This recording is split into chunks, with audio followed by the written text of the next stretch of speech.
Hello, it is Nicky Wire from Manic Street Preachers. I'm going to be doing a track by track of a new record, Postcards from a Young Man. So the opening track of the album, It's Not War, Just the End of Love. It was going to be the title of the album, but we thought it was a bit of a complicated one. Lyrically, it's just a song of duality, really. The idea that even at 41, it's the same kind of preoccupations that scarred us from the age of 16 to 22. Postcards from a Young Man, it came pretty late.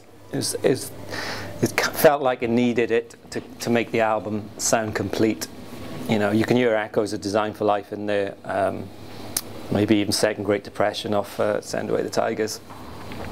Lyrically, it's just my fascination really with the west of Wales, and looking back at my old postcards from James and Sean and Richie and my mum. You know, my mum used to do this thing when if I couldn't go to a gig, say the Smiths were playing St David's Hall, she'd send a postcard saying, "Oh, my son's really ill.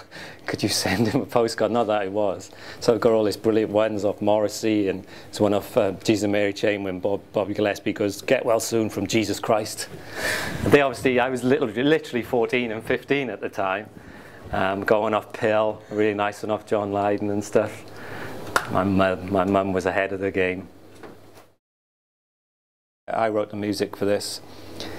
Kind of, it's probably the most I've ever put into a lyric, and writing the tune really did. I was gnawing my teeth so hard at this point that one actually cracked out in the night. I literally snapped my own tooth. Going back to the kind of touchstones of our youth, Ian McCulloch, that kind of really deep, rich baritone seemed to, and he was, you know, it was one of the most bizarre days in the studio I've ever had in my life. He was truly stunning, and truly, I mean, for 3 hours he just did impressions of David Bowie and Stan Boardman and you know, all kinds of stuff. But when he sang, he really tried to dig something out of the soul. He just said to James, you know, "I'm the man, you're the girl." So it was a nice relief for James to be the girl, I think.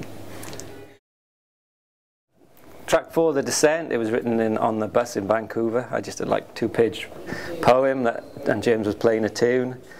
And tour bus songs can be very cliched, but this one was not, because we've learned to enjoy the solitude and the peace of touring. You know, it's very much an escape for us, and it just felt like sort of hunky-dory Bowie, just something really natural, even like early Oasis, in all honesty. It's just a really beautiful, the descent, the title actually seems to be reflected in the descent of the chords. Really simple, done in 10 minutes. Kind of joyful. It's Hazleton Avenue, which is, for me, the best riff song we've come up with since Motorcycle Emptiness. James left me and Sean an acoustic demo with the riff on, and he said he thought it was like Thin Lizzy. And then we listened to it, and me and Sean thought it almost sounded like It Ain't Over Till It's Over by Lenny Kravitz, which is a brilliant song. I don't care what anyone says. And so we try to just marry those two elements together, really. I think Auto-Intoxication is the most slanted track on the record. It's got John Cale on. You know, I guess the first, growing up, he was the first person from Wales, really, that made it like a hero to us, who seemed like you could, well, be in the coolest rock band of all time. And he's probably the one person I've met in my entire life that I couldn't say is an utter musical genius.